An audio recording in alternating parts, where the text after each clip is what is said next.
Kapag 50 ka na dapat kaya mo pa rin gawin ang ilang particular na ehersisyo. Roland, naaalala mo ba na palagi tayong may ganitong hamon? Sino kaya ang mas malayo ang mararating sa Ang ibig mong sabihin, dapat tuwid tuhod. at pababa? Hanggang ang mga daliri ay nasa sahig at kayang manatili ng 3 hinga. Nang kalmado, ayos na yon. Oo, alam ko rin na kapag nagagawa mo yan, sobrang ganda nito para sa kalusugan ng mga ugat. Ang nakakabaliw na pag-aaral, Na mas elastiko ang mga ugat at dahil doon, syempre, mas kaunti rin. Oo, iyan ang ininterpret namin. Napag-alaman nila na kung kaya pang gumalaw ng ganoon, mas mababa ang tsansa ng sakit sa puso at daluyan ng dugo. Tama si Peter. Naisip namin, ano kaya ang dahilan? Sigurado akong may kinalaman ito sa kalusugan ng ugat dahil kapag nag-unat ka, pati ugat ay naiuunat at ito'y nakakabuti sa kanila para manatiling malusog. Kaya, sa unang bahagi, tatayo ka ng tuwid ang mga tuhod. Mahalagang huwag mandaya kasi ganito ang mangyayari kung mandadaya ka. Karamihan ay nakakagawa nito pababa. Siguraduhing tuwid ang tuhod at abutin gamit ang dulo ng daliri. Magbilang hanggang 3 at maging masaya kapag umabot tayo sa 3, tapos babalik ulit pataas. Yan ang una.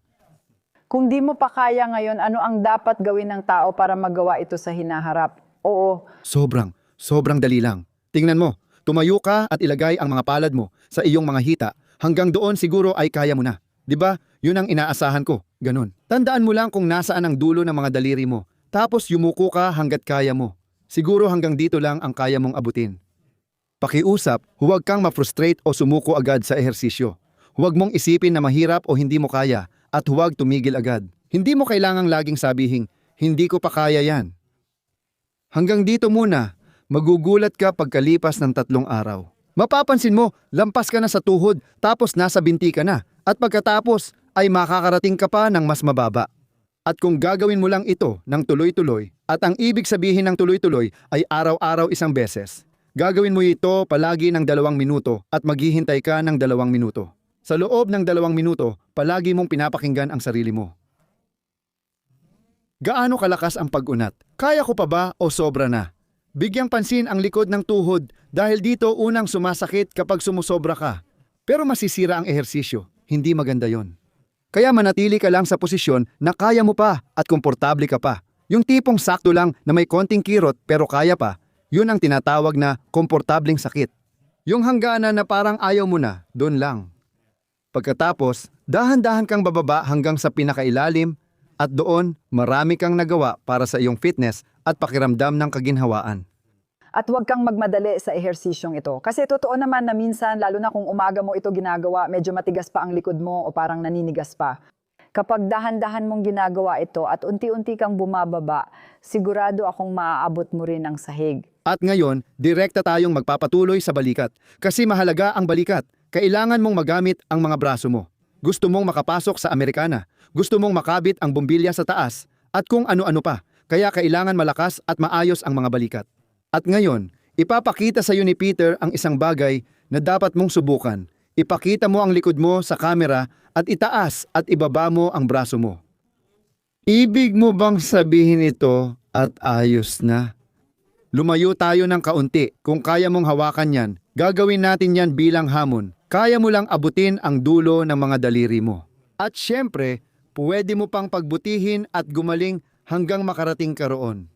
At kung ikaw, ako, babalik agad ako sa inyo. Kung hindi mo kaya, kasi ang mga kamay mo ay nandito lang, siguro ganito. Pakiusap, huwag kang maglagay ng lotion kung ganito ang sitwasyon. Pwede talagang mangyari yan kung hindi mo yan na-practice ng ilang dekada. Kung ganon, kumuha ka ng tuwalya o ng aming strap, kahit alin, hawakan mo, at pwede mong hilahin ang sarili mo gamit ang tuwalya o strap. At gawin mo ito 1 beses sa 1 araw, at darating ang panahon, maaabot mo rin ang iyong layunin. At kahit 1 milimetro lang ang progreso mo bawat araw, at yan na ang pinaka-minimum. Isipin mo, pagkatapos ng 10 araw, may 1 sentimetro ka na. At 1 metro, siguro hindi mo na kailangan ng 100 araw, mga ganun mo siya pwedeng kwentahin. Yan ang pagsubok bilang 2 hamon, bilang 2. At bilang 3. Dito, medyo tungkol na ito sa buong katawan, at ipapaliwanag ko kung paano ito ginagawa. Pumwesto ka dito sa unahan ng kaunti, ganyan, tapos itaas mo ang kanang braso mo sa gilid, ganyan. O kaya naman ang kaliwa. O kaya ang kaliwa, Kung gusto mo, pwede kang kumaway gamit ang kaliwa, kaya gamitin natin ang kaliwa, ganyan, at ngayon. Mahalaga sa ehersisyong ito na hindi mo lokohin ang sarili at manatili ang mga paa mo sa pwesto. Hindi dapat gumalaw o sumabay sa pag-ikot ang mga paa mo. Okay, kapag sumabay na sila sa pag-ikot, itigil ang ehersisyo at magsimula ulit. Ganyan, at ngayon, iikot ka na. Pakaliwa, tuloy-tuloy lang, pwedeng sumabay ang ulo. At pagkatapos, ang unang antas.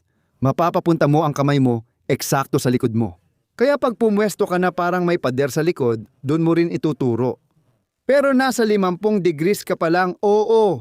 Kaya magdadagdag pa tayo ng 45 degrees. Iseset ko ito sa 45 degrees, mga nandito tayo. At sapat na ang 45 degrees, kaya halos paatras na yon. Dagdag pa ang kalahati ng beer coaster. Ang isang beer coaster ay 70 degrees at ang kalahati nito ay 45.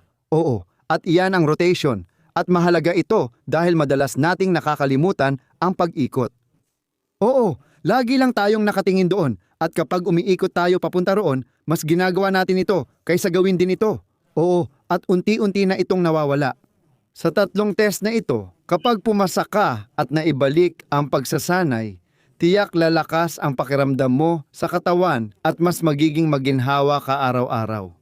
Pareho lang yan sa magkabilang panig. Nung sinabi kong kaliwang braso, gawin mo rin sa kanan at sa kamay, nandun si Hefin. Oh, dapat sabihin kung kaliwa. Sige. Oo, pero gusto ko lang na gawin ito ng parehong panig.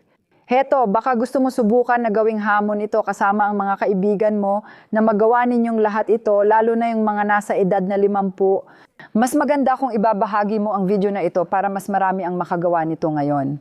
Magpapasalamat sila sa'yo dahil gagaan ang pakiramdam nila. Totoo yan.